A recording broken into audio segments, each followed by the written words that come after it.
Hello everyone. तो आज हम बात करेंगे भारत और अभी हम देख रहे हैं भारत और अमेरिका के बीच ट्रेड डील हो रही है। तो उसमें ये एक्सटेंड करते हैं टैरिफ के डेट को। और आप जैसे कि देख रहे हैं गाय, तो आज मैं इसको इसके लिए लाई हूँ क्योंकि अमेरिका है वो भारत से बोलता है कि आप हमारे साथ मिल्क प्रोडक्शन कीजिए। तो वहाँ का मिल्क है वो नॉन वेज मिल्क है। तो आइए जानते हैं कि नॉन वेज मिल्क क्या है जिसे भारत में बेचना चाहता है अमेरिका। इन दिनों हम नॉन वेज मिल्क को चर्चा में देखते हैं और ये ट्रेड डील से शब्द सामने आया है कि नॉन वेज मिल्क जैसा भी कुछ होता है। नॉन वेज मिल्क खाने वाली गायों के दूध को नॉन वेज मिल्क कहा जा रहा है। तो आइए जानते हैं चर्चा में क्यों है। जैसा कि हम जानते हैं डोनाल्ड ट्रंप ने 9 जुलाई को अपने ट्रेड के टैरिफ लगाने की डेट रखी थी, उसमें एक्सटेंड करके इन्होंने अंतिम तारीख यानी कि लास्ट डेट बढ़ा दी है और 1 अगस्त कर दिया गया है। जैसा कि हम जानते हैं कि भारत और अमेरिका के बीच व्यापार वार्ता जारी है और दोनों की ओर से एक अंतरिम ट्रेड डील की उम्मीद की जा रही है जिसकी घोषणा जल्दी हो सकती है। तो आइए जानते हैं कि भारत सरकार ने नॉन वेज मिल्क है उसके ऊपर क्या फैसला लिया है, अमेरिका को क्या बताया। तो जैसा कि नॉन वेज मिल्क है तो इस पर हम जानते हैं ये साइंटिफिकली प्रूवन है कि मिल्क है वो प्रोटीन का एक सोर्स है और बहुत अच्छा होता है हड्डियों के लिए, सबके लिए। तो बोन्स मसल सबके लिए अच्छा होता है, इन सबको हम जानते हैं। तो ये साइंटिफिकली तो प्रूव्ड है कि ये बहुत इम्पोर्टेंट चीज़ है मिल्क, जो कि हम सब यूज़ करते हैं। उसके बाद जब भारत के कॉन्टेक्स्ट में हम देखें तो भारत के कॉन्टेक्स्ट में ये धार्मिक सांस्कृतिक जो है मान्यताओं से जुड़ जाता है। तो भारत के इसके इंडेक्स में सांस्कृतिक चिंताओं का हवाला देते हुए अमेरिका के डेयरी उत्पादों के आयात से इनकार कर देता है, मतलब मना कर देते कि हम ये नहीं करेंगे। इस समझौते से दोनों देशों के 20 साल अगर अभी ये हो जाता है या फ्यूचर में ये डील हो जाती है तो आने वाले साल 2030 तक जो अपना ट्रेड है वो 500 अरब डॉलर तक पहुंचने की संभावना हो सकती है। टॉप 10 कंट्रीज़ जो कि हम जानते हैं यहाँ पे सिचुएटेड है, ये डेयरी एक्सपोर्ट मार्केट्स हैं। इनमें सबसे ज़्यादा जो है मेक्सिको है। तो परसेंटेज में यहाँ कुछ है इसका, तो परसेंटेज में तो ये सेंट्रल अमेरिका आ रहा है, बट मेक्सिको जो है ये, तो इसे एक बार चेकआउट कर लेना। क्या होता है नॉन वेज मिल्क? तो ये शब्द उन गायों के दूध के लिए इस्तेमाल किया जा रहा है जिनमें एनिमल प्रोडक्ट मिला चारा खाना खिलाया जा रहा है गायों को, मतलब इनके जो चारा है उसमें एनिमल के प्रोडक्ट मिलाए जा रहे हैं। तो ये जो एनिमल प्रोडक्ट है इनसे होता क्या है, तो ये क्यों महत्वपूर्ण है? इससे गायों के वजन को बढ़ाने में के लिए जो है दिया जाता है ताकि इनका वजन बढ़ सके और इनमें ज़्यादा फैट होगा तो मिल्क प्रोडक्शन है वो हमें अच्छे से प्राप्त हो सके। इसके लिए आमतौर पर सुअर, चिकन, मछली, घोड़े, बिल्ली और कुत्ते के मांस का इस्तेमाल किया जाता है।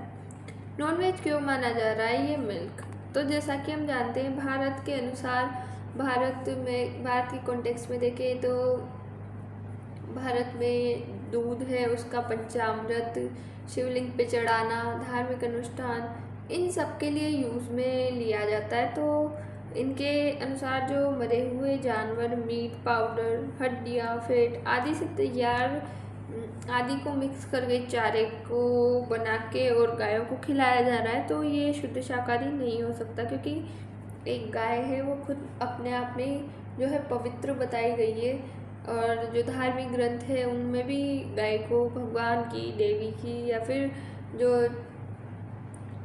36 ऐसे कुछ कोटि देवताओं का जो है गाय में निवास बताया। तो इसके अकॉर्डिंग टू इन्होंने शुद्ध शाकाहारी नहीं माना है इस दूध को। इन देशों में भी गायों को खिलाते हैं नॉनवेज खाना। तो कौन कौन से देश हैं जिनमें जो है ऐसा चारा खिलाया जाता है? तो जो कि अमेरिका के साथ साथ जो यूरोप जैसे देश है, तो पूरे यूरोपीय देश, यूरोप, रूस, मेक्सिको, थाईलैंड, फिलीपींस, ब्राज़ील इस तरह का नॉनवेज खाना खिलाना यहाँ पर जो है नॉर्मल बात होती है। और पता है सबसे ज़्यादा जो जापान, ऑस्ट्रिया, जर्मनी है वहाँ पर नॉनवेज मिल्क का इस्तेमाल बहुत बड़ी लेवल पे किया जाता है, बहुत ज़्यादा यूज़ किया जाता है। हम जानते हैं मिल्क से बहुत सारे प्रोडक्ट्स बनते हैं, जैसे बटर बनता है और मिल्क होता है, कर्ड बनता है, ऐसे बहुत सारी चीज़ें हैं जो हमें दूध से प्राप्त होती है। तो इसके कॉन्टेक्स्ट में कुछ लोग होते हैं भारत में कुछ, तो ये अपने उपवास वगैरह इन सब में मिल्क का यूज़ करते हैं। क्या है शुद्ध शाकाहारी दूध? तो भारत में मिलने वाले दूध को शुद्ध शाकाहारी कहा गया है। जो दूध होता है उस पर मतलब चारा खाती है वो गाय, तो उस वाले दूध को इन्होंने शुद्ध शाकाहारी बताया गया है। यहाँ ब्रांडेड दूध पे अक्सर लिखा हुआ भी होता है कि 100% जो है शाकाहारी आहार, मतलब उनको जो है कचरा प्राप्त होता है जैसे फसलों के बाद, तो वो वाला वो सब चीज़ें खिला के और जो दूध मिलता है वो वेज दूध होता है। गौशाला आधारित या जैविक शाकाहारी आहार जैसे लेबल लगाए जाते हैं, ये लेबल होते हैं, तो इससे गायों की जो है एनिमल बेस्ड प्रोडक्ट नहीं खिलाया जाता है ऐसी गायों को। इन लेबल से ऐसे पता चलता है। गौशालाओं से मिला हुआ दूध बहुत ज़्यादा ही विश्वसनीय माना जाता है। गाय को सिर्फ हरा चारा, सूखा भूसा, खली अनाज दिया जाता है, तो ऐसी गायों के दूध को शुद्ध शाकाहारी माना जाता है। दोनों में कुछ अंतर हो सकता है, पर जो नॉर्मल तरीके से देखें तो इनके दूध का स्वास्थ्य या स्वाद पर कोई इफ़ेक्ट नहीं पड़ता। मतलब दोनों का दूध, क्योंकि उसे खा गाय रही है, कोई इंसान नहीं खा रहा, पर इसके ऊपर जो है विवाद है। क्या तो भारत ने इसे मतलब इनकार तो किया है अमेरिका के सामने। क्या सेहत के लिए हानिकारक है नॉनवेज दूध? तो ज़्यादातर जो साइंटिफिकली हमने अध्ययन किए हैं तो इनमें पाया है कि मांसाहारी डाइट लेने वाली गाय से मिला पोषण की दृष्टि से पीने के लिए सुरक्षित है। पोषण प्राप्त करना है अपन को तो इस वाले दूध को पी सकते हैं, इससे सेहत को कोई नुकसान नहीं होगा।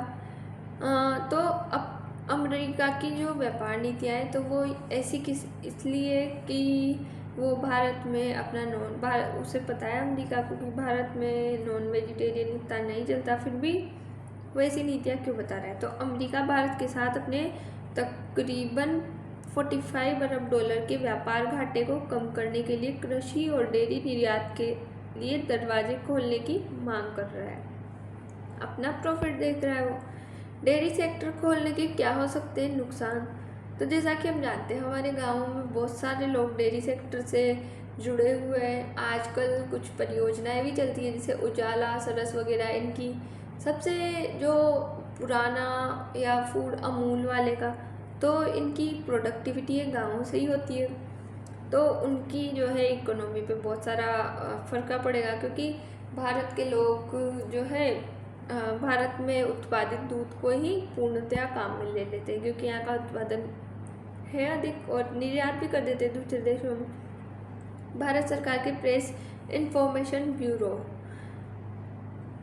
PIB के मुताबिक साल 2023-24 में देश में 23.92 करोड़ टन दूध का उत्पादन हुआ था। कुल दूध उत्पादन में दुनिया में भारत का पहला स्थान है। भारत पहले स्थान पे आता है तो उसे दूसरे से जो है मतलब आयात करवाने की जो ज़रूरत ही नहीं है। भारत ने 2023-24 में 27.26 करोड़ डॉलर के 63,738 टन दूध उत्पाद का निर्यात किया था। मतलब ये निर्यात में भी बहुत अच्छी कंडीशन में है भारत। सबसे अधिक निर्यात UAE, सऊदी अरब, अमेरिका, भूटान और सिंगापुर को होता है सबसे ज़्यादा। जब हम इनको निर्यात कर रहे हैं तो हमें दूध की ज़रूरत ही नहीं है, मिल्क प्रोडक्टिविटी की जो है हमारी धार्मिक मान्यता है ही नहीं, तो इसका इनकार करना वाजिब है। डेयरी उत्पादों के आयात पर भारत में अच्छा खासा टैरिफ है। भारत में चीज़ यानी कि जैसे कि एक प्रकार का पनीर, इस पर 30%, मक्खन पर 40%, मिल्क पाउडर पर 60% टैरिफ लगाया जाता है। यही वजह है कि न्यूजीलैंड और ऑस्ट्रिया जैसे देशों से ये उत्पाद आयात करना लाभकारी नहीं है, जबकि इन देशों के डेयरी उत्पाद सस्ते हैं। इसके जो है प्रमुख नुकसान क्या हो सकते हैं अगर भारत इस जो ट्रेड है इसको एक्सेप्ट कर लेता है, इनके प्रस्ताव को एक्सेप्ट कर लेता है, तो इसके जो है इफेक्ट क्या होंगे। अगर भारत राजनीति की डेयरी उत्पादों के लिए अपने बाजार खोलने का निर्णय लेता है तो उसे भारी नुकसान उठाना पड़ सकता है, जैसे कि डेयरी उत्पाद खोलने की वजह से भारत दुग्ध उत्पादक देश से दुग्ध उपभोक्ता देश बन जाएगा।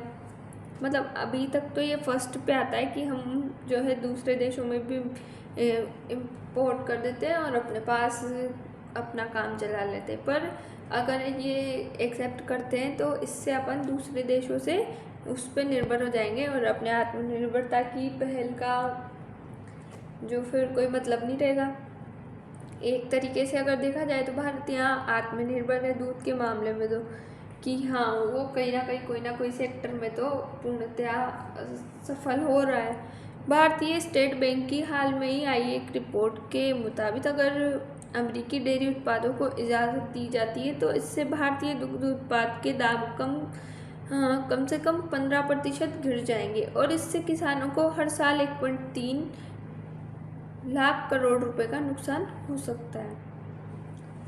ये नुकसान बहुत बड़ी मात्रा का हो सकता है। ब्लड मील किसे कहते हैं, तो जैसा कि हम जानते हैं कि ब्लड मील मीट पैकिंग व्यवसाय का बाई प्रोडक्ट होता है और इसे दूसरे जानवरों को खिलाने के लिए इस्तेमाल किया जाता है। जानवरों को मरने के बाद उनके खून को जमा कर उसे सुखाकर एक खास तरह का चारा बनाया जाता है, इसे ब्लड मील कहा जाता है। ये लाइसीन नाम के एमिनो एसिड गाय के लिए प्रोटीन में मिलने वाले 9 जरूरी एमिनो एसिड में से एक अच्छा स्रोत माना जाता है और इसका इस्तेमाल पशुपालन व्यवसाय में खास तौर पर किया जाता है। ब्लड मील क्यों महत्वपूर्ण है, जैसा कि हम जानते हैं दुधारू पशुओं को तंदुरुस्त बनाने और अधिक दूध के लिए इस चीज़ का जो है इस्तेमाल किया जाता है। इसका इस्तेमाल पशुपालन और उद्योगों में बड़े पैमाने पर होता है और जो ब्लड मील है ये नाइट्रोजन बढ़ाने के लिए खाद के रूप में भी उपयोगी होती है। गायों के शरीर में मिलने वाले प्रोटीन में करीब 9 तरह के जरूरी एमिनो एसिड होते हैं, जिनमें 2 बेद हैं, जैसा कि हम जानते हैं लाइसिन और मिथियोनाइन। गाय प्रोटीन के बजाय एमिनो एसिड पचाने में सक्षम होती है, इसीलिए उन्हें खाने में ब्लड मील और मक्का दिया जाता है। जहाँ ब्लड मील लाइसीन का स्रोत है तो मक्का इथियोनाइट का है। मिनेसोटा विश्वविद्यालय के एक शोध से पता चलता है कि ऐसा चारा देने से खून में लाइसीन की मात्रा बिगड़ जाती है और इसकी जगह सोयाबीन भी लाइसीन का अच्छा स्रोत है। भारत में कई ऑनलाइन ई-कॉमर्स प्लेटफॉर्म पर भी खेती के लिए ब्लड मील बिकता है और जो विकिपीडिया नाम की वेबसाइट के अनुसार ब्लड मील बनाने से बूचड़खानों का कचरा कम होता है। मतलब जो ये ब्लड मील बनाते हैं भारत में, तो इससे इसका क्या फ़ायदा है, तो इससे बूचड़खानों का कचरा कम होता है, प्रदूषण भी घटता है क्योंकि जो बूचड़खाने से निकलेगा तो वो जो है कहीं ना कहीं नदियों तालाबों में फेंका जाएगा, तो उससे प्रदूषण घटता है। लेकिन जानकार मानते हैं कि खून सुखाने की प्रक्रिया में काफ़ी बिजली की खपत हो सकती है।